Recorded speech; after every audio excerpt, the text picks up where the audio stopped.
Hello guys, welcome to bits and pieces. இந்த வீடியோவில் regulating act பற்றி இன் அண்ட் அவுட் நம்ம என்ன அப்படின்னு சொல்லி பார்ப்போம். ஃபர்ஸ்ட், ரெகுலேட்டிங் ஆக்ட்னா என்ன, யாரை ரெகுலேட் பண்ணுறதுக்கு இந்த ஆக்ட் வந்துச்சு, இது வரும்போது என்ன ரீசனுக்காக வந்துச்சு, யாரை ரெகுலேட் பண்ணுறதுக்கு அப்படின்றால் ஈஸ்ட் இந்தியா கம்பெனி. ஒய் நல்லா தானே போயிட்டு இருந்துச்சு ஈஸ்ட் இந்தியா கம்பெனி. எதற்காக இது வந்து கொண்டு வந்தாங்க பிரிட்டிஷ் கவர்மெண்ட்? ஏற்கனவே லாஸ்ட் வீடியோவில் நம்ம வந்து இன்ட்ரோடக்ஷன் கொடுத்துருப்போம், அதை பார்த்துட்டு வந்தீங்க அப்படின்றால் இன்னும் உங்களுக்கு ஈஸியாக இருக்கும். ஓகே, ஒய் அப்படின்றால் அந்த காலத்தில் அந்த டைம்ல கரெக்டா காசு வந்து ரொம்ப லாஸ்ட்ல போயிட்டு இருந்துச்சு. காசு வேணும் இந்த கம்பெனிக்கு. காசு வேணும் யாரை போய் கேட்பாங்க?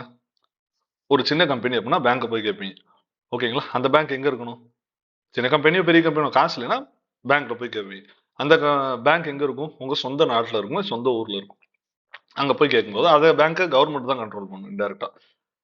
அப்படி போய் காசு கேட்கும்போது என்ன பண்றாங்க அப்படின்றால் கரெக்டா இவங்களை ஆம் ட்விஸ்ட் பண்ணலாம். ஏன்னா ஏற்கனவே லாஸ்ட் வீடியோல சொன்ன மாதிரி பிரிட்டிஷ் கவர்மெண்ட் எப்படா உள்ள வரலாம்னு பார்த்துட்டு இருக்கு. அங்க ஏன்னா அவங்களுக்கு வந்து இன்டர்னலா உள்ள இருக்க மெர்ச்சன்ட்ஸ் வந்து ப்ரெஷர் கொடுக்குறாங்க, எங்களே விடுங்க, இங்கிலீஷ் ஈஸ்ட் இந்தியா கம்பெனி மட்டும் ஏன் நீங்க வந்து அலோவ் பண்றீங்க அப்படின்னு சொல்லி கேட்டிருக்காங்க. ஓகே, அதனால கவர்மெண்ட் வந்து இதை ஒரு நல்ல வாய்ப்பா பயன்படுத்தி நம்ம வந்து கொஞ்சம் கொஞ்சமா இந்த கம்பெனி ரெகுலேட் பண்ணலாம் அப்படின்னு சொல்லி உள்ள கொண்டு வராங்க. ஓகேங்களா? ஏன் அப்படின்றால் நீங்க வந்து பினான்சியல் கிரைசிஸ்ல இருக்கீங்க, அடிக்கடி உங்களை நம்பி எல்லாம் விட முடியாது, நாங்க அட்மினிஸ்ட்ரேட்டிவ் கண்ட்ரோல் கொஞ்சம் எடுத்துக்கிறோம் அப்படின்னு சொல்லி உள்ள வராங்க. அப்படியே என்ன சொல்றாங்க அப்படின்னா, உனக்கு காசு வேணும்னா இந்த சட்டத்தை ஒத்துக்கோ, இல்லைன்னா காசு கிடையாதுங்கிறாங்க. வேற வழி இல்லாம அந்த ஈஸ்ட் இந்தியா கம்பெனி ஒத்துக்குது.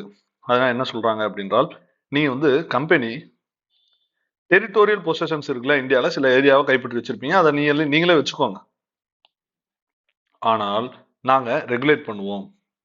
நீங்க அங்க என்ன பண்ணுவீங்களோ அந்த கம்பெனிஸ், உங்க கம்பெனியோட ஆக்டிவிட்டி இதெல்லாம் பண்ணலாம், இதெல்லாம் பண்ணக்கூடாது, உங்க கம்பெனியோட ஃபங்க்ஷனிங்.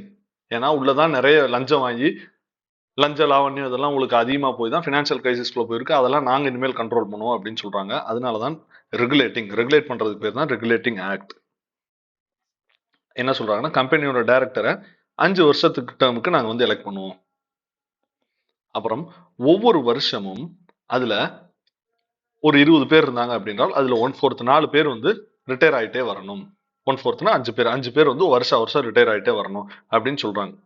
அதற்கப்புறம் ஒரே ஆளை திருப்பி ரீஎலெக்ட் பண்ண முடியாது அப்படிங்கிறாங்க. இது கம்பெனிக்கு கொடுக்கப்பட்ட ஒரு ரெகுலேட்டிங் ஆக்ட்ல வர்ற சட்டம். அதுக்கப்புறம் நீங்க யாரும் லஞ்சம் வாங்கக்கூடாது. பாருங்க, லஞ்சம் வாங்கக்கூடாதுன்னு ஒரு சட்டமே கொண்டு வர்றாங்க அப்படின்னா எவ்வளவு லட்சணத்துல இருந்திருக்கு, அந்த லஞ்சம்லாம் எப்படி இருந்திருக்கு. இதனாலதான் பினான்சியல் கிரைசிஸே வந்திருக்கு. அப்புறம் நீங்க அந்த கம்பெனி டைரக்டர்லாம் இருக்காங்களே, மேல சொன்னாலும் அப்பாயிண்ட் பண்ணணும், அவங்க ரெவன்யூ, சிவில், அப்புறம் மிலிட்டரி மேட்டர்ஸ், இது எல்லாமே இந்தியன் அத்தாரிட்டிஸ், இந்தியாவில் இருக்க கம்பெனியோட அத்தாரிட்டிஸ் சொல்லிட்டு அதுக்கப்புறம் பிரிட்டிஷ் அத்தாரிட்டிஸ்ட கொடுக்கணும் அப்படிங்கிற ஒரு பாயிண்ட். ரைட்டா? அப்புறம் கவர்னர் ஜெனரல் அப்படிங்கிற ஒரு ஆளை கொண்டு வர்றாங்க. என்ன சொல்றாங்க அப்படின்னா, கவர்னர் ஜெனரல் நாங்க ஒருத்தர் அனுப்புவோம், கவர்னர் ஜெனரல் அப்படின்னு ஒரு புது போஸ்ட் கிரியேட் பண்ணுவோம். அவருக்கு ஹெல்ப் பண்றதுக்கு ஒரு 4 கவுன்சிலர்ஸ் இருப்பாங்க. கவுன்சில், கவர்னர் ஜெனரலுடைய கவுன்சில். இவங்களுடைய ஹெட் குவார்டர்ஸ் எங்க இருக்கும் அப்படின்னா கல்கட்டா. கல்கட்டாவில் இருப்பாங்க. முதல் கவர்னர் ஜெனரல் யாரு அப்படின்றால் வாரன் ஹாஸ்டிங்ஸ். இந்த கவர்னர் ஜெனரல் போஸ்ட் கிரியேட் பண்றோம், அவர் தான் எல்லாத்தையும் பாத்துக்குவாரு. இந்த மத்த கவர்னர்ஸ் எல்லாம் இருக்காங்களா, இதுவரையும் கவர்னர்ஸ் அப்படின்னு சொல்லி இருப்பாங்க, இந்த மெட்ராஸ், பாம்பே, கல்கட்டா இதுல எல்லாம் இருப்பாங்க. ஸோ கவர்னர் ஜெனரல் அப்படிங்கிறவங்களுக்கு கீழே இவரெல்லாம் வந்துருவாங்க. சரிங்களா? Which means centralisation. 3 பேர் வந்து ஒரு ஆளு கீழே வர்றாங்க, சென்ட்ரலைசேஷன் ஸ்டார்ட் ஆகுது. ஒரு ஆள்கிட்ட இவங்க சொன்னாங்க அப்படின்றால் கவர்மெண்ட் நினைச்சா இந்த இவர்கிட்ட என்ன சொல்லணும் அப்படின்னு நினைக்கிறாங்களோ அதை வச்சு கீழ் இருக்கவங்கள்ட்ட எல்லாம் காரியம் சாதிச்சுக்குவாங்க. இதற்கு பேர் தான் சென்ட்ரலைசேஷன். ஒரு ஆள் கையில பவர் போகுது. அப்புறம் ஜுடிஷியரி, ஏன்னா லஞ்சம் இதெல்லாம் வாங்கி தானே பிரச்சனையானது. ஸோ சுப்ரீம் கோர்ட் அப்படின்னு சொல்லி ஒன்று எஸ்டாப்ளிஷ் பண்றோம் அப்படின்னு சொல்லி 1773 ரெகுலேட்டிங் ஆக்ட்ல வருது. சார் எலிஜா இம்பே அப்படிங்கிறவர் தான் first chief justice of supreme court of India, which was established at 1773. Judges எல்லாம் எங்க இருந்து வருவாங்கன்னா ஆப்வியஸ்லி இங்கிலாந்துல இருந்து தான் வருவாங்க. சிவில் ஜூரிஸ்டிக்ஷன் இருந்துச்சு, கிரிமினல் ஜூரிஸ்டிக்ஷன் இருந்துச்சு.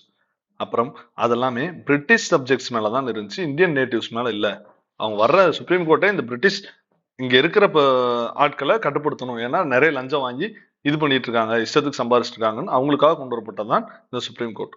இது பிரிட்டிஷ்க்கு என்ன அட்வான்டேஜ் அப்படின்னு பாத்தீங்கன்னா, ஜாலியா ஆடிட்டு இருக்காங்க பாருங்க. பிரிட்டிஷ்க்கு என்ன அட்வான்டேஜ் அப்படின்னா, ஒரு கண்ட்ரோல், சென்ட்ரலைஸ்ட் கண்ட்ரோல் கிடைச்சிருச்சு பிரிட்டிஷ் கவர்மெண்ட்டுக்கு. ரிஃபார்ம் பண்ணணும், கவர்மெண்ட் வந்து இப்படி லஞ்சமா சுத்திட்டு இருக்கு இந்த கம்பெனி, ஸோ ரிஃபார்ம் பண்ணலாம், இந்த கரப்ஷன் எல்லாம் கட்டுப்படுத்தலாம் அப்படின்னாங்க.